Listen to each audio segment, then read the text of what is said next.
வாழ்வில் முன்னேற வழி தேடும் அன்பு உள்ளங்களுக்கு என் அன்பு வணக்கம். இது பணமே மந்திரம் சேனல். நம்ம சாதாரணமாக காலையில் ஒரு கப் காஃபியோடையோ டீயோடையோ எடுக்கக்கூடிய இந்த ரஸ்க் தயாரிக்கிற விஷயம் அப்படிங்கிறது ரொம்ப ரொம்ப ஒரு ஈஸியான விஷயம். இதுவே பார்த்திங்கன்னா ஒரு ஸ்மால் ஸ்கேலாகவும் பண்ணலாம், லார்ஜ் ஸ்கேலாகவும் பண்ணலாம்.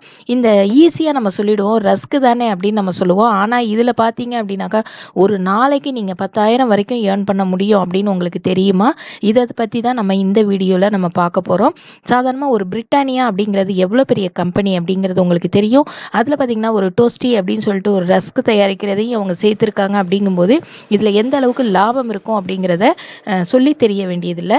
இந்த வீடியோவில் சின்ன லெவலில் எப்படி தயாரிக்கலாம், அதே பெரிய லெவலில் எப்படி தயாரிக்கலாம், இதில் எந்த அளவுக்கு லாபம் நிற்கிது, என்ன இன்வெஸ்ட்மெண்ட், என்ன ப்ராஃபிட், எல்லா டீட்டெயில்ஸும் ஒரே வீடியோவில் நீங்கள் தெரிஞ்சுக்க போகிறீங்க. அதுக்கு நீங்கள் வீடியோவை ஸ்கிப் பண்ணாமல் முழுசாக பார்க்கணும். இது வரைக்கும் சப்ஸ்கிரைப் பண்ணலைன்னா மறக்காமல் சப்ஸ்கிரைப் பண்ணி பெல் பட்டனை கிளிக் பண்ணிவிட்டு வாங்க வீடியோக்குள்ளே போகலாம். இந்த தொழிலுக்கு என்ன மூலப்பொருள் வேணும் அப்படிங்கிறத நம்ம ஃபஸ்ட்டு பார்க்கலாம். மைதா, ரவை, நெய், கஸ்டர்ட், குளுக்கோஸ், ஜீனி அதாவது சர்க்கரைன்னு சொல்லுவோம் இல்லையா அது, அதுக்கப்புறம் கார்டமம், ஈஸ்ட் கொஞ்சம் நொதிக்கிறதுக்கு நம்ம சேர்க்க வேண்டியதாக இருக்கும், ஏலக்காய், பால், அதுக்கப்புறம் இதையெல்லாம் மிக்ஸ் பண்ணுறதுக்கு தண்ணீர். இந்த மூலப்பொருள் எல்லாத்தையும் ஒன்றா சேர்த்து மிக்ஸ் பண்ணி தான் என்ன செய்வாங்க, ரஸ்க்கு தயாரிப்பாங்க. இப்போ ரஸ்க்கு தயாரிப்பது ஒரு ஃபேக்ட்ரியில் எப்படி நடக்குதுன்னு பார்க்கலாம். ஃபஸ்ட்டு ஒரு சில்ட்டிங் மிஷின் அப்படிங்கிறதுல என்ன செய்வாங்கன்னா இதை க்ளீன் பண்ணுவாங்க. அதுக்கப்புறம் எல்லாத்தையும் ஒன்றா கொட்டி மிக்சர் மிஷினில் இதை நல்லா மாவாக என்ன செய்வாங்க, தயாரிப்பாங்க. இதுக்கு தண்ணீர் சேர்த்து தயாரிக்கிறாங்க. இந்த மாதிரி தயாரித்ததுக்கப்புறம் இந்த மாவை எடுத்துக்கிட்டு போகிறதுக்கு தான் இந்த ஹாய்ஸ்ட் மிஷின் அப்படின்னு சொல்லி ஒன்று தேவைப்படுது. அது மூலமாக எடுத்துக்கிட்டு போய் ஒரு டிவைடர் மிஷினில் கொடுப்பாங்க. இந்த டிவைடர் மிஷினில் என்ன செய்யுதுன்னா இது சின்ன சின்ன உருண்டைகளாக நமக்கு எந்த அளவுக்கு தேவையோ அந்த அளவுக்கு இதை டிவைட் பண்ணி கொடுக்குது. இந்த டிவைட் பண்ணி கொடுக்கறது ஒரு கன்வேயர் பெல்ட் மூலமாக என்ன செய்யுது, நேராக ஒரு மோல்டர் மிஷினுக்கு போகும். ஓகேங்களா? இந்த மோல்டர் மிஷினில் பார்த்தீங்க அப்படின்னாக்கா உங்களுக்கு எந்த அளவுக்கு வேணுமோ அந்த அளவுக்கு கொஞ்சம் நீட்டி விட்டு கரெக்டாக மோல்டாகி உங்களுக்கு வரும். இதை நம்ம எடுத்து என்ன செய்ய போகிறோம், அவனில் வச்சு பேக் பண்ணணும். இந்த அவனில் வச்சு பேக் பண்ணும்போது ஒரு 250 டிகிரி செல்சியஸில் ஒரு 25 நிமிஷம் வரைக்கும் நீங்கள் என்ன செய்ய வேண்டியிருக்கும், இதை அவனில் வைக்க வேண்டியிருக்கும். அதுக்கப்புறம் இதை எடுத்து கூல் பண்ணுவாங்க. கூல் பண்ணதுக்கப்புறமா எவ்வளோ நேரம்னா ஒரு 4லேருந்து 5 மணி நேரம் கூல் பண்ணணும். கூல் பண்ணதுக்கப்புறம் ஸ்லைசர் மிஷினுக்கு கொண்டு வருவாங்க.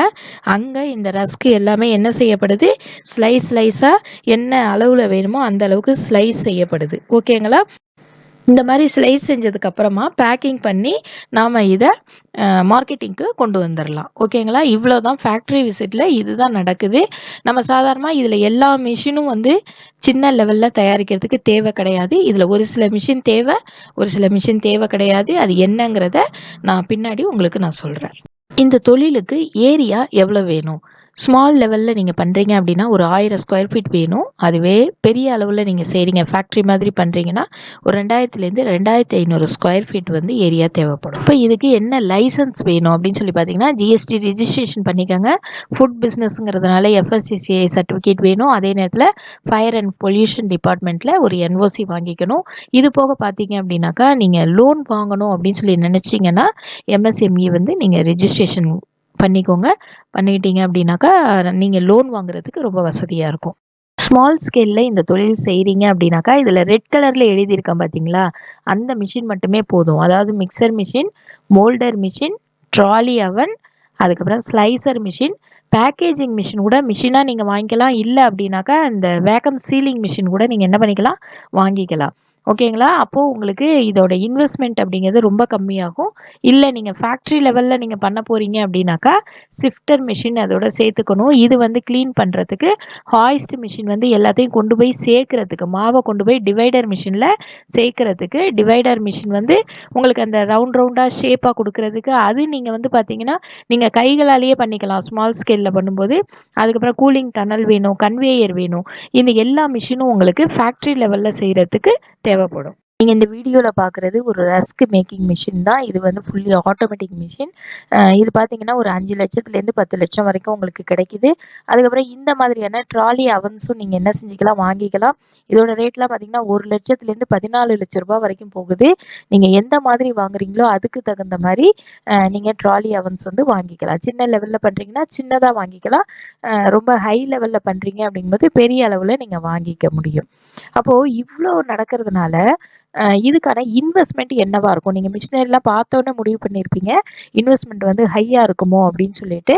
அப்போது நார்மலாக பண்ணுறதுக்கும் லார்ஜ் ஸ்கேலில் பண்ணுறதுக்கும் என்ன டிஃப்ரென்ஸ் அப்படின்னு பார்த்தீங்கன்னாக்கா, நீங்கள் நார்மலாக இந்த தொழிலை ஆரம்பிக்கணும் அப்படின்னாக்கா ஒரு சில சின்ன சின்ன மிஷினரிஸோட ஆரம்பிக்கும் போது ஒரு 5 லட்சத்துலேருந்து 10 லட்ச ரூபா வரைக்கும் உங்களுக்கு தேவைப்படும். அதுவே லார்ஜ் ஸ்கேலில் பண்ணுறீங்க அப்படிங்கும்போது ஒரு 20 லட்சத்துலேருந்து 45 லட்ச ரூபா வரைக்கும் தேவைப்படும். நீங்கள் இப்போ பிரிட்டானியா மாதிரியெல்லாம் நீங்கள் செய்யணும் அப்படின்னு நினச்சிங்கன்னா 45 லட்ச ரூபாய் இருந்தால் தான் நீங்கள் அந்த மாதிரியான ஃபேக்ட்ரிஸ் ஆரம்பிக்க முடியும். ஸ்மால் லெவலில் நீங்கள் பண்ணுறதுக்கு ஒரு 5லேருந்து 10 லட்ச ரூபாய் இருந்தாலே இந்த தொழில் வந்து தொடங்கிடலாம். இவ்வளவு நாம கஷ்டப்பட்டு தயாரிக்கிறது எதுக்கு? ஒரு லாபம் பார்க்கறதுக்கு தானே. அந்த லாபம் என்ன இருக்கும் இந்த தொழிலில் அப்படின்னு சொல்லிட்டு நம்ம பார்க்கலாம். இதில் 1 கேஜி ரஸ்க் நீங்கள் தயாரிக்கிறதுக்கான மேக்கிங் காஸ்ட், அதாவது தயாரிப்பு செலவு என்ன அப்படின்னு பார்த்தீங்கன்னா, பேக்கிங்லேருந்தே உங்களுக்கு கரண்ட் சார்ஜஸ்லேருந்து எல்லாமே சேர்த்து உங்களுக்கு ஒரு 100 ரூபாய் அப்படிங்கிறது அடக்க விலையாக இருக்கும். ஓகேங்களா? இதை வந்து நீங்கள் விற்பனைக்கு நீங்கள் கொண்டு வரும்போது ஹோல்சேல் அப்படின்னாக்கா 130, 140 இந்த ரேஞ்சில் விற்கிறாங்க. அதுவே ரீட்டைல் அப்படின்னு பார்க்கும்போது 150 ரூபாயிலிருந்து 240 ரூபாய் வரைக்கும் வித்தியாசப்படுது. ஏன் இந்த அளவுக்கு ஒரு வித்தியாசம் அப்படின்னு சொல்லி பார்த்தீங்கன்னா, இதில் அந்த பேக்கிங் கவர்ஸ், நீங்கள் பண்ணக்கூடிய பேக்கிங் கவர்ஸ், அதுக்கப்புறம் பிராண்டிங், அதோட ஃப்ளேவர்ஸ், டேஸ்ட், மார்க்கெட்டிங், இதை பொறுத்து ரேட் வந்து டிஃப்ரெண்ட்டாக உங்களுக்கு மாறுது. நிறைய நீங்கள் ப்ரொடக்ஷன் பண்ணும்போது நீங்கள் நல்லா ரேட்டை குறைச்சி என்ன செய்ய முடியும், கொடுக்க முடியும். கம்மியாக நீங்கள் தயாரிக்கும் போது ரேட் வந்து உங்களுக்கு கொஞ்சம் செலவு அதிகமாகும். அப்போது நிறைய தயாரிக்கிறதுக்கு தான் நம்ம என்ன செய்யணும், ட்ரை பண்ணணும். அப்போது மேக்கிங் காஸ்ட் ஒரு 100 ரூபா அப்படின்னு சொல்லியாச்சு. அப்போ விற்பனை விலை அப்படின்னு சொல்லி எடுத்துக்கிட்டால் நம்ம மினிமம் ஒரு 150 ரூபாய் அப்படின்னு சொல்லி நம்ம எடுத்துக்கிட்டோம்னாக்கா 1 கிலோ ரஸ்க்குக்கு நமக்கு 50 ரூபாய்ங்கிறது லாபமாக இருக்குது.